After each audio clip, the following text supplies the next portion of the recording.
అండి నమస్తే. ఈ వీడియోలో మనం తెలంగాణలో సేవా రంగంకి సంబంధించినటువంటి ఈ ఉపరంగాలు, సేవా రంగంలోని ఉపరంగాలు ఏమున్నాయి? అదేవిధంగా అవి ఎలా వృద్ధి చెందాయి? అదేవిధంగా అవి మనకి జీఎస్‌డిపిలో అవి ఎంత వాటా కలిగి ఉన్నాయి? వాటి అలాంటి వివరాలనైతే మనము చూద్దామన్నమాట. ముఖ్యంగా మనకి సేవా రంగం అనేది ఈ 6 ఉపరంగాలుగా అయితే మనకి క్లాసిఫికేషన్ చేయడం అనేది జరిగిందనమాట. ఒకటొచ్చేసి మనకి వాణిజ్యం, మరమ్మతులు, హోటళ్లు మరియు రెస్టారెంట్లు. Trade, repair hotels and restaurants. దాన్ని గూడా మనకి ఇంకా 2 సబ్ కేటగరీస్‌గా క్లాసిఫికేషన్ చేయడం జరిగిందనమాట.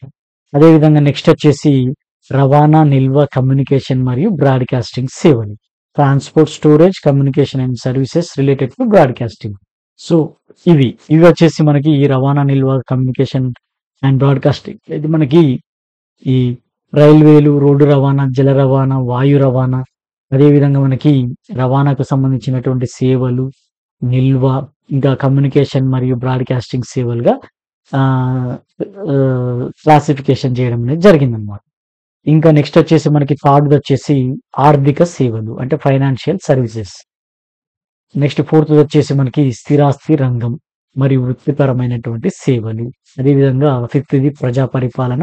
ఆరోదొచ్చేసి ఇతర సేవలు. అంటే ఈ 6 ఉపరంగాలుగా మనకి సేవా రంగాన్నయితే క్లాసిఫికేషన్ చేయడం అనేది జరిగిందనమాట మేజర్‌గా. సో, మేజర్‌గా మనకి సేవా రంగం అనేది 6 ఉపరంగాలుగా విభజించబడింది. సో, ఈ 6 ఉపరంగాలను గూడా మనకి క్వెషన్స్‌లో అడగడానికి స్కోప్ ఉంటది. ఏమేం ఉపరంగాలున్నాయనేది. అదేవిధంగా ఈ 6 ఉపరంగాలనేటివి ఎంత కాంట్రిబ్యూట్ జేస్తున్నాయి మనకి జీఎస్‌డిపిలో ఎంత కాంట్రిబ్యూషన్ ఉన్నది. అదేవిధంగా సేవా రంగంలో ఈ 6 ఉపరంగాల యొక్క పాత్ర ఎలా ఉంది అనేదైతే మనకి అడగడం అయితే జరుగుతదనమాట. సో, కాబట్టి ఆహ్, అంటే ఈ క్లాసిఫికేషన్ అనేది మీకు ఇంపార్టెంట్. అదేవిధంగా మనకి ఇది దీని యొక్క వాటాలు ఎంత ఉన్నాయనేటివి గూడా మనకి ఇంపార్టెంట్ అన్నమాట. సో, నెక్స్ట్ వచ్చేసి మనకి దీంట్లో ఇప్పుడు తెలంగాణలో అంటే తెలంగాణ మొత్తం జీఎస్‌విఏలో సేవా రంగం యొక్క ఉపరంగాల వాటా అనేది ఎట్లా ఉంది? అంటే మనకి గ్రాస్ స్టేట్ వాల్యూ యాడెడ్‌లో ఈ సేవా రంగం యొక్క ఉపరంగాల యొక్క వాటా అనేది ఎలా ఉందనేది మనకి కింద టేబుల్‌లో ఇవ్వడం జరిగిందనమాట. సో, మనకొచ్చేసి ఫస్ట్ వచ్చేసి ఈ 2022, 23 ప్రొవిజనల్ అడ్వాన్స్డ్ ఎస్టిమేషన్‌కి సంబంధించి 2 ఇచ్చాం మనం. ఏందంటే ఒకటి కరెంట్ ప్రైజెస్ అంటే ప్రస్తుత ధరల్లో, అదేవిధంగా స్థిర ధరల్లో.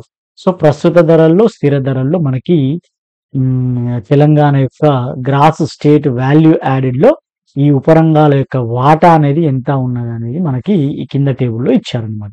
సో, మనకి ఈ 6 ఉపరంగాల యొక్క వాటా అయితే మనకు ఇవ్వడం జరిగిందనమాట. సో, కాబట్టి ఈ వాణిజ్యం, మరమ్మతులు, హోటళ్లు ఇదెంత పర్సెంటేజ్ ఉంది? ప్రస్తుత ధరలు, స్థిర ధరల్లో ఉంది ఇక్కడ మనకి. సో, కరెంట్ ప్రైజెస్‌లో మనకి 17.8 అదేవిధంగా కాన్స్టాంట్ ప్రైజెస్‌లో 17.7 ఉంది. ఇంకా రవాణా, నిల్వ, కమ్యూనికేషన్ అనేది 5.3, 5.5 ఉంది. ఆర్థిక సేవలు అంటే ఫైనాన్షియల్ సర్వీసెస్ వచ్చేసి మనకి 5.2, 6.7గా ఉంది. ఇంకా స్థిరాస్తి రంగం మరియు వృత్తిపరమైన సేవలు 20.8 అదేవిధంగా 20.6 ఉంది. ఇంకా ప్రజా పరిపాలన అనేది 3.6, 3.5 ఉంది. ఇతర సేవలొచ్చేసి మనకి 10.1, 8.9 అని ఉందన్నమాట. సో, కాబట్టి మనకేంటంటే ఈ ఉపరంగాలు మనకి గ్రాస్ స్టేట్ వాల్యూ యాడెడ్‌లో ఎంత పర్సెంటేజ్ వాటా ఉందనేది ఇచ్చిందన్నమాట. సో, కాబట్టి మనకు మొత్తం సేవా రంగం అనేది ఈ సర్వీస్ సెక్టార్‌లో ఎంత అంటే సర్వీస్ సెక్టార్ అనేది జీఎస్‌విఏలో ఎంత ఉందంటే ప్రస్తుత ధరల్లో మనకి అంటే కరెంట్ ప్రైజెస్‌లో 62.8% ఉంది. అదే స్థిర ధరల్లో 62.9% ఉంది. సో, కాబట్టి మనకి ఈ 62.8%లో ఒక్కొక్క ఉపరంగం వాటా అనేది ఇంత. అంటే ఈ టోటల్ మొత్తం అన్నిటి టోటల్ చేస్తే మనకి 62.8 వస్తదనమాట. కాబట్టి ఈ టేబుల్ నుంచి మనకేంది 2022, 23 అదేవిధంగా ప్రొవిజనల్ అడ్వాన్స్డ్ ఎస్టిమేట్స్ ప్రకారం ఈ డేటా అన్నమాట.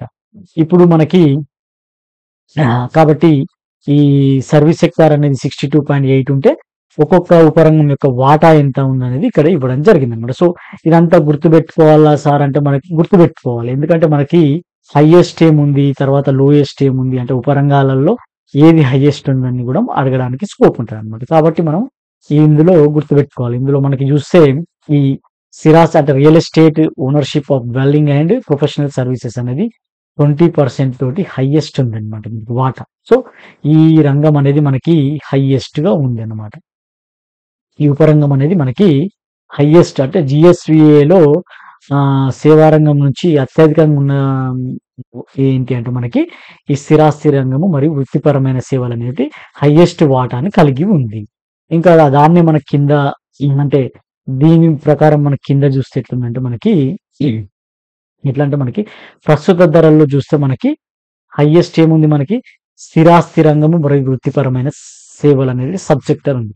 దాని తర్వాత ఏముంది వాణిజ్యం, మరమ్మతులు, హోటళ్లు మరియు ఇతర రెస్టారెంట్లు, అదేవిధంగా ఇతర సేవలు, రవాణా, నిల్వ, కమ్యూనికేషన్ మరియు బ్రాడ్కాస్టింగ్ సేవలు, ఆర్థిక సేవలు, ప్రజాపరం అంటే 1, 2, 3, 4, 5, 6 అంటే ఇది ఎక్కువ నుంచి తక్కువగా అంటే అవరోహణ క్రమం అని మనం అంటే వాటా పరంగా ఎక్కువ నుంచి తక్కువ అంటే ఎక్కడన్నా అడగడానికి స్కోప్ ఉంటది. అంటే మనకి ఈ జిఎస్విఏలో ఈ సేవా రంగంలోని ఉపరంగాలను అవరోహణ క్రమంలో అమర్చండి అంటే ఇట్లా వస్తది మనకి. అంటే మనకు ఒక్కొక్కసారి పర్సెంటేజ్ అడగొచ్చు. హైయెస్ట్ వచ్చేసి మనకి ఇది స్థిరాస్తి రంగం అని మనం అనుకున్నాం అన్నమాట. సో అది.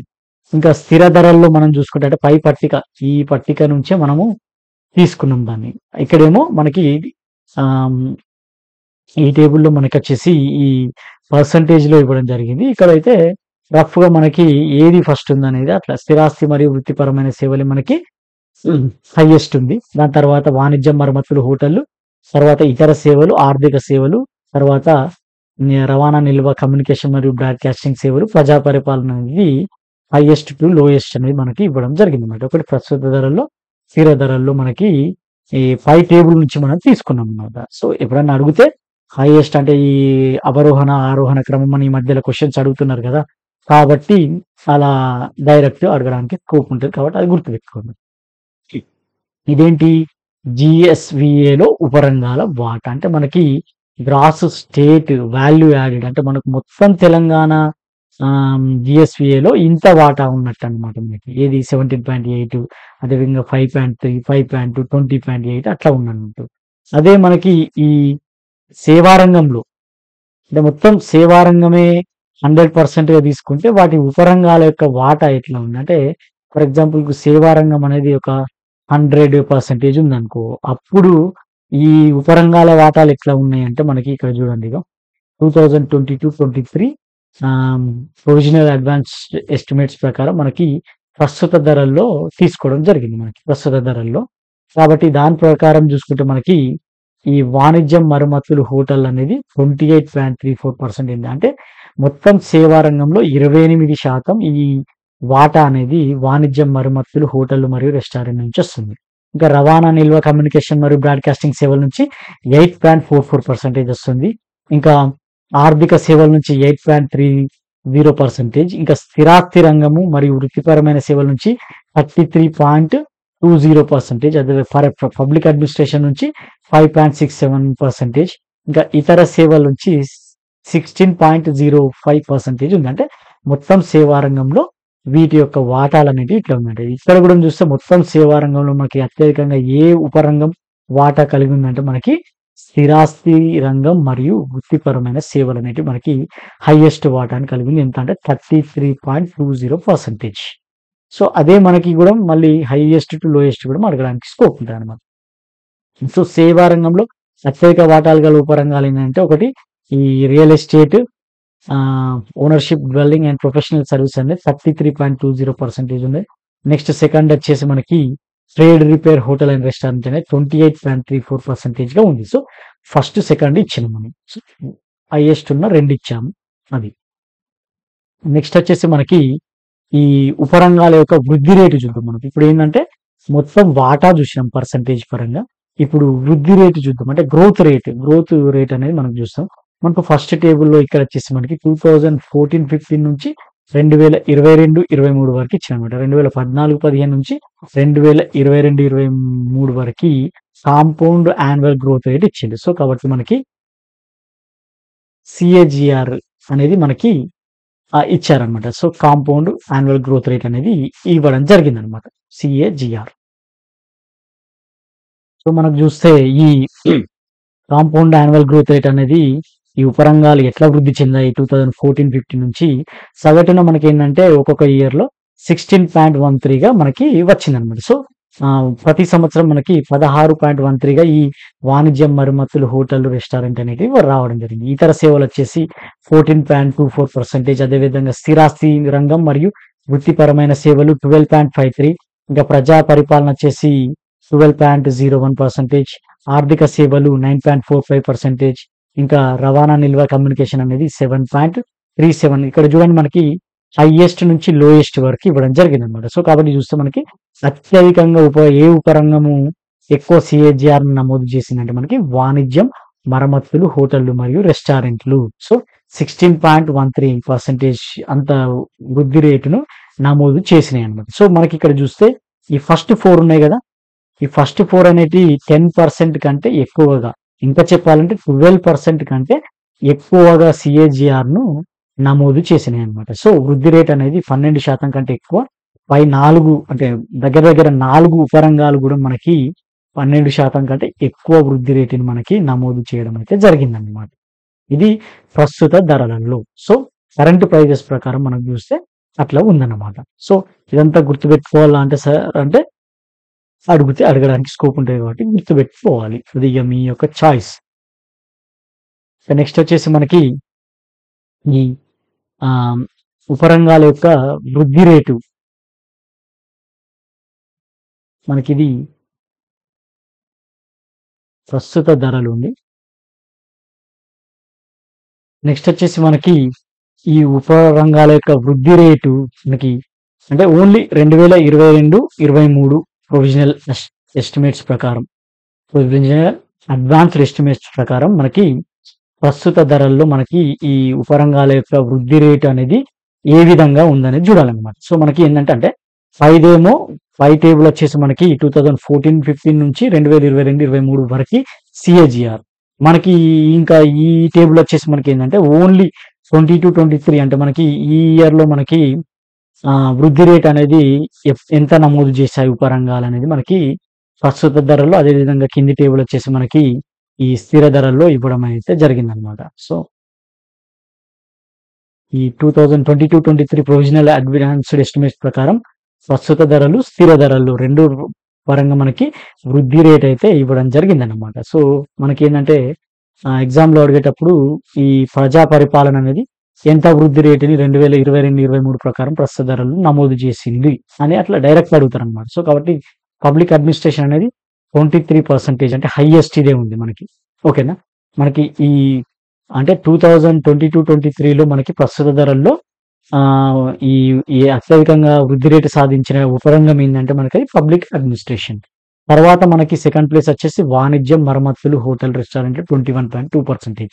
ఇంకా అదర్ సర్వీసెస్ 19%, రవాణా, నిల్వ, కమ్యూనికేషన్ మరియు బ్రాడ్కాస్టింగ్ సేవలు 17%, ఆర్థిక సేవలు 14%, స్థిరాస్తి మరియు వృత్తిపరమైన సేవలు 13.9% ఉందన్నమాట. సో కాబట్టి మనకి ఏంటంటే ఈ ఉపరంగాల యొక్క వృద్ధి రేట్ అనేది దగ్గర దగ్గర 10% ఎబోనే మనకి వృద్ధి రేటుని అయితే సాధించడం జరిగింది. ఏ ఇయర్ లో మనకి 22-23లో మొత్తం సర్వీస్ సెక్టార్ యొక్క వృద్ధి రేటు ఈ 22-23లో ఎంత అంటే 17.5%. అది కూడితే ఇదంతా కూడితే ఇది వచ్చుడు కాదు, నార్మల్ గా సర్వీస్ సెక్టార్ యొక్క ఈ మొత్తం వృద్ధి రేటు మనకి 22-23లో ఎంత ఉందంటే 17.5%. బట్ ప్రీవియస్ ఇయర్స్ తో పోలిస్తే ఈ ఇయర్ లో అంత వృద్ధి నమోదు చేసిందన్నమాట.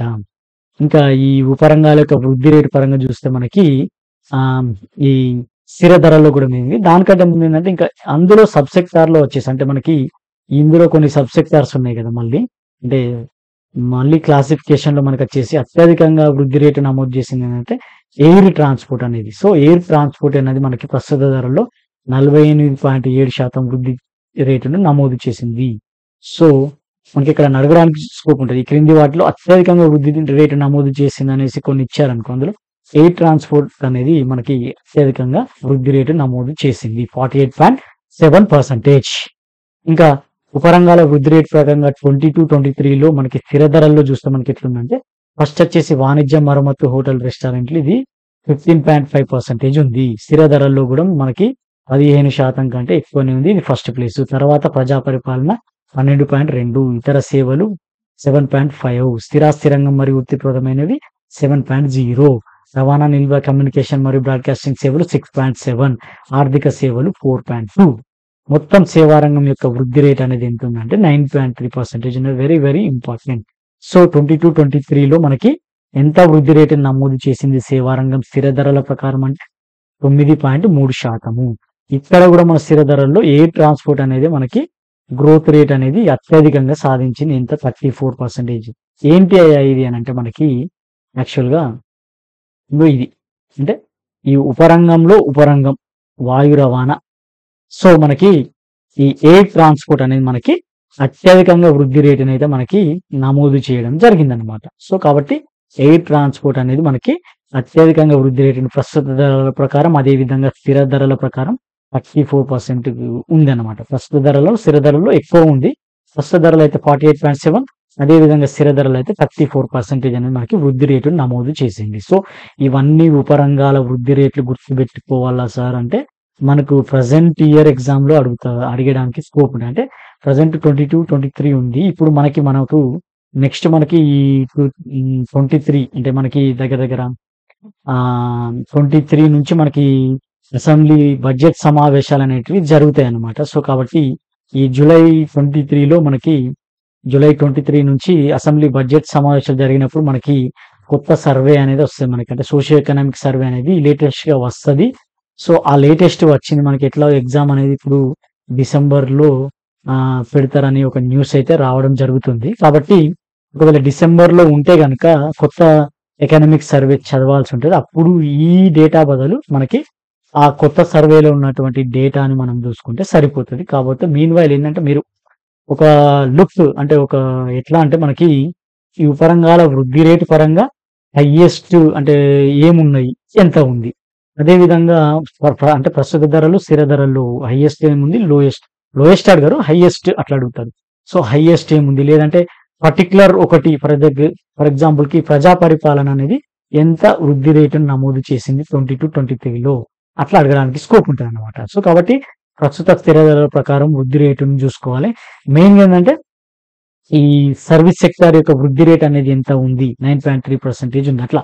సో కాబట్టి మనము ఆ ఓరియంటేషన్ అంటే మనకి ఏం గుర్తుపెట్టుకోవాలనేది ఇంపార్టెంట్ అనమాట. సో మనకి ఏ ఇయర్ డేట్ అయినా కానీ నెక్స్ట్ మనకి సర్వే వస్తే ఈ పక్కన రాసేసుకుంటారు. ఆ ఇయర్ రాసేసి ఆ పక్కన పెట్టేసుకుంటే సో రెండు ఉంటాయి. అంటే అప్రాక్సిమేట్ గా దగ్గర దగ్గర 23% ఉంది. కాబట్టి నెక్స్ట్ వచ్చేది ఎంత ఉంటుందో అది గుర్తుపెట్టుకోవడానికి స్కోప్ ఉంటుంది అనమాట. కాబట్టి ఇది మనకు వాటాలు గుర్తుపెట్టుకోవాలంటే మొత్తం GSVAలో ఈ ఉపరంగాల వాటా ఎంత ఉంది, సేవా రంగంలో అయితే ఎంత వాటా ఉంది, వృద్ధి రేటు పరంగా ఎంత ఉంటుంది అన్నది ఈ క్లాస్ యొక్క సారాంశం. సో అవన్నీ మనకి రఫ్ గా మీరు గుర్తుపెట్టుకోవాలి. ఎందుకంటే ఎకానమీ పేపర్లో డైరెక్ట్ మనకి తెలంగాణ ఎకానమీలో పెద్ద సబ్జెక్ట్ అడగకుండా ఫ్యాక్ట్ బేస్డ్ క్వశ్చన్సే రావడానికి స్కోప్ ఉంటుంది అనమాట. సో ఏబిసి అట్లా అడిగినప్పుడు కూడా మనకి ఏదో ఒక పర్సంటేజ్ని మనకు అడగడానికి స్కోప్ ఉంటుంది. కాబట్టి ఇదంతా గుర్తుపెట్టుకోవాల్సిన అవసరం అయితే ఉంటుంది అనమాట. సో మనకి జూలై 23 నుంచి మనకి బడ్జెట్ సమావేశాలు స్టార్ట్ అవుతున్నాయి. కాబట్టి